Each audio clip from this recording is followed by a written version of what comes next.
Well, hello again. Here we are on iPad with YouTube Capture, and today I'm going to share some things that we've been using for quite some time, and one of them is really cool, and the other one is really neat. You'll understand what I mean in just a few minutes, so bear with me.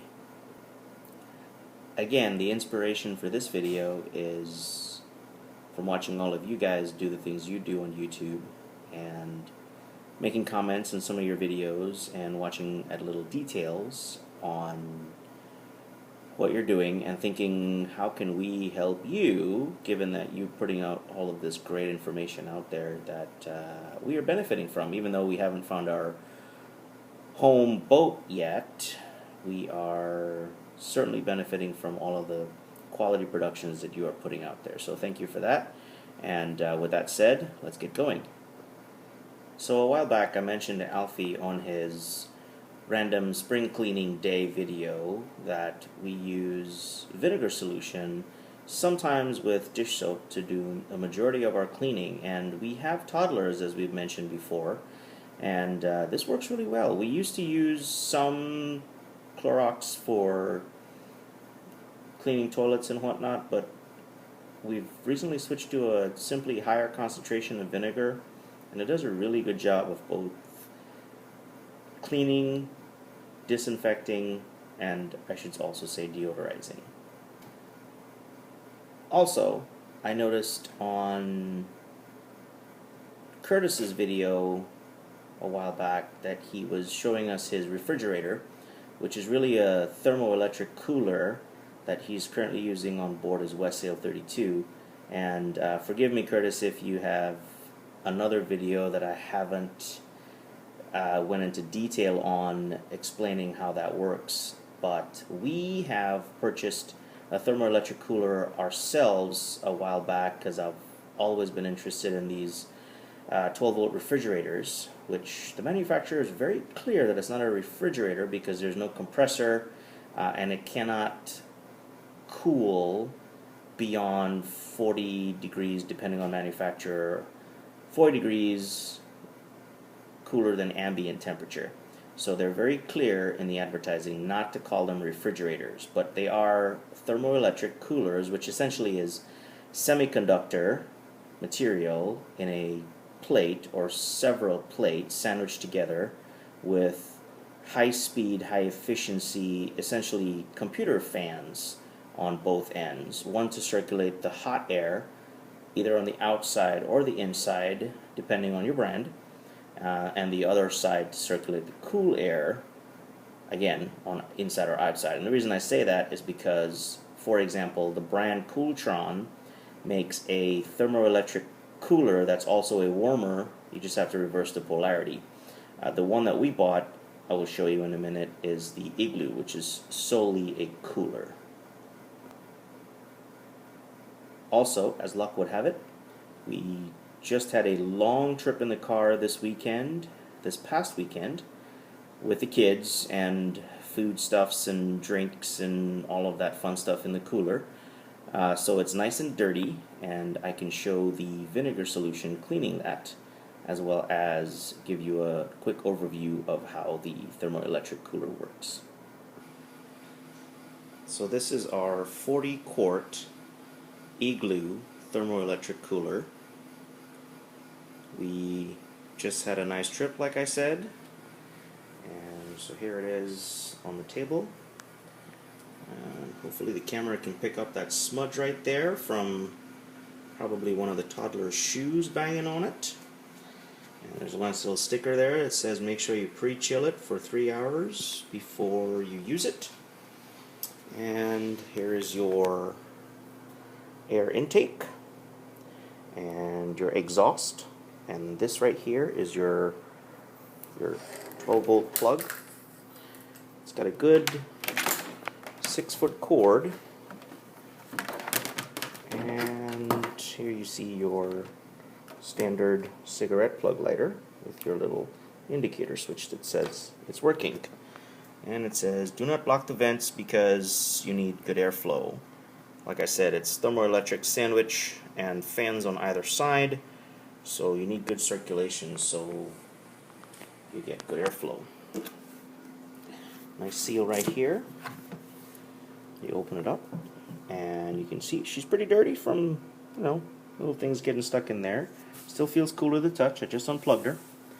And we bought a separate adapter that unfortunately didn't come with the unit because we bought this from a truck stop, and it didn't come with the 120 volt plug-in adapter to keep this charged in the house. So we got a separate Burton 200 watt system for an additional $50. The cooler itself was $100, give or take, with your taxes and whatnot. Just to give you another perspective, you can stand it up on end like this.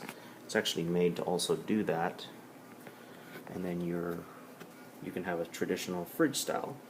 But for those of you who live on boats, you know that it's more efficient to have it just laying on the back, or on the bottom I should say. And since she's laying like this, similar setup on the inside where this is your intake and your cold air forces out the bottom, circulating the air throughout the cooler. And that's pretty much it. Now let's get to cleaning.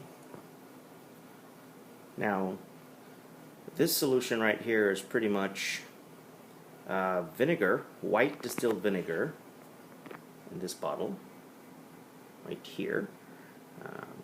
Nobody's paying me any royalties, so we're not using their brands. But any white vinegar will do, distilled. If you use apple cider, your stuff might smell like apples afterwards, and I don't think that it would bother anything other than the smell, but we use white vinegar. And just any old dishwashing liquid.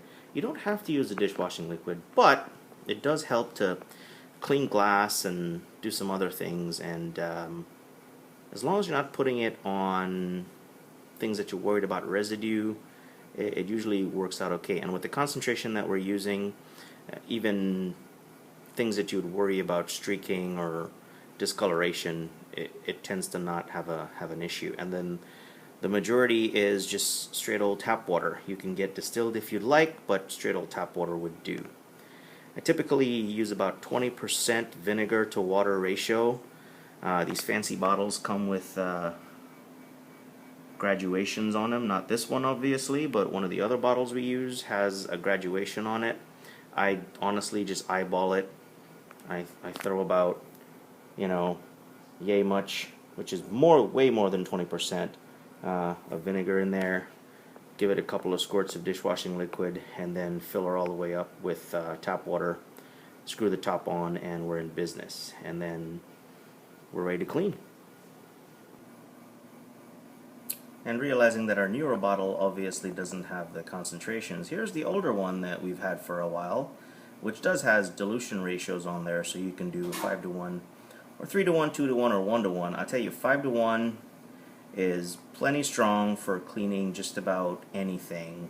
So if you have one of these, you don't even have to think about it. Just fill her to the line in vinegar, and then the rest of the way with water, with a couple of squirts of dishwashing liquid if you want that extra sudsing action. So for this clip, I've gone ahead and laid the cooler down because the bright light overhead may mask the spots, and they may not show up very well. So let me back up a little bit here, give it a little spritz. You can see it getting wet, and that's it. I'm just giving it a general spraying, pretty liberally, of course. And I haven't even wiped it yet, and those stains are disappearing. It's really dirt, dust, grime, probably from kids' shoes on the outside, and it's looking pretty good. So I'll pause this, give it a wipe, and then give you another pan of the after picture. And I just gave it a quick wipe with this paper towel, Costco brand, and yep, top of the cooler's clean. And now for the inside. This actually works really well to prop up the door here, which is kind of nice. But we got some sticky stuff. Not really any spillage, just your general use stains that you're going to have after a nice long trip in the car. We'll give her a spritz, give her a wipe, and then show you the after picture. And there you have it, the after picture. After a couple of more paper towels and little spritzing, little wiping, she's showroom condition. There's a couple of little fine flecks in the holes there, which I suppose I could have gotten out with the shop vac, but it's 9:30 at night, and believe me, if I pulled out the shop vac right now, I wouldn't be looking for a boat for 4 anymore. It would be a boat for 1, and that's not a prospect I'm looking forward to. So paper towels will have to do for now. And I don't know if the camera can pick this up, but even though I've unplugged it for a while, the walls are still cold enough where after wiping there's still some condensation reappearing right there. So the verdict: we've had our Igloo thermoelectric cooler now for about 6 weeks, and we love it. It works great. We can leave it in the car plugged in under battery, of course, while we get out of the car, look at boats for a couple of hours, come back, still enough juice in the batteries to crank up, because the car has a battery with an 80 amp hour capacity, and the Igloo thermoelectric cooler uses about 6 amps per hour max, is what the book says. So we've been okay so far. Of course, you don't want to leave it plugged into your car overnight for 10 hours and you won't be able to start it in the morning. But for what we've been doing, plugging it in our house with the adapter, which was an additional purchase because we bought our unit at a truck stop and not from Target or Amazon, which usually will give you the adapter included for about $120 or sometimes less depending on sales, etc. We bought ours for about $100, and the adapter, which was stronger than the one you would get included with this unit, we paid about $50 for our Burton adapter, but it can run far more energy consuming appliances than just that cooler, and that cooler doesn't use a whole lot of juice to start with. So will we buy another one? Absolutely. We are in fact planning on it, because with the prospect of acquiring a boat with 1 or even 2 refrigerators or freezers, going from landlubbers to living aboard, I already have plans of putting a bunch of these in under the salon seats with some ventilation, of course, to provide additional cooling space for food, beverages, etc., what have you. Let me know if I'm crazy or if this will work. I think it will work just because of the measurements I've been taking, and our experience with the thermoelectric cooler has been great. So no bad reviews here whatsoever. We love ours. Perhaps people who have been using them for longer can weigh in, but looking at exactly what the manufacturer has touted, it has lived up to it in the 6 weeks that we've had ours. So we love it. We plan on getting more. We recommend it for those who are in a similar situation. I'll tell you why we bought the AC adapter. Yes, we are going to live on a boat, and yes, we can plug it into the car. This does, however, need that 3 hours of cooling time to perform optimally. Does it absolutely need it? No. We've plugged it in with stuff out of the refrigerator or stuff out of the cabinet, and it's worked beautifully on a trip. However, we've been taking 3-hour, 4-hour trips one way to go look at boats across the state of Florida. So on Saturday we plugged it in the car after being plugged in the house for a couple of hours, and it was 10 hours in the car plus 3 hours total of stoppage time with the viewing of the boats on two different spots on the East Coast before we came back to the Tampa Bay area. So had a lot of time to sit there and run. Some of it, though, was while the car was off, completely locked up, and the inside of the car temperature rose above 100 degrees, and our stuff stayed cooled. So no complaints here. Now, as far as the vinegar cleaning solution, we have been using vinegar in some concentration or another to do most, if not all, of our cleaning for the last 2 years at least. And we've slowly phased out bleach. In fact, since moving back to the mainland, we haven't even purchased any Clorox. So we are doing pretty well. There are studies that you can research online or maybe at a library or PubMed where you can find university studies on the disinfecting qualities of vinegar at certain concentrations, and I am not going to go into details about that here, nor am I going to consider myself an authority on that. So please consult your own resources and your own health experts on disinfecting qualities. But as far as cleaning is concerned, we've not come across a stain or a mark that the children have made or even the cars have made that was not taken care of by an ever-increasing concentration of acetic acid. So take that for what it's worth. I will also say, however, that we did bleach the dyes off of our couch before we sold it a while back. Accidentally, of course, mildly. And it took a few days of us just sitting on the couch and the humidity and the moisture to get back in and oils to get back in before the color came back out. But it did get a little pale there with me spraying down some sticky stuff. I don't recall what it was the toddlers had put on there. It came right up, but so did the color for a few days, and then it came back with us just using the couch. So I don't know what that was, but hard surfaces for sure, you're good to go with the vinegar solution.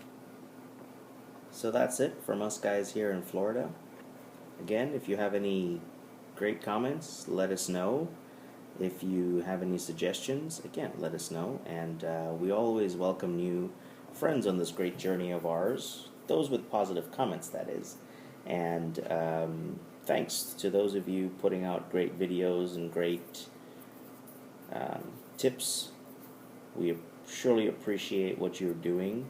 Alfie, Mads, SV Delos, you're all inspirations. Curtis, you've been putting out some great videos as well, and maybe you can share your thoughts on thermoelectric coolers as well with your experience.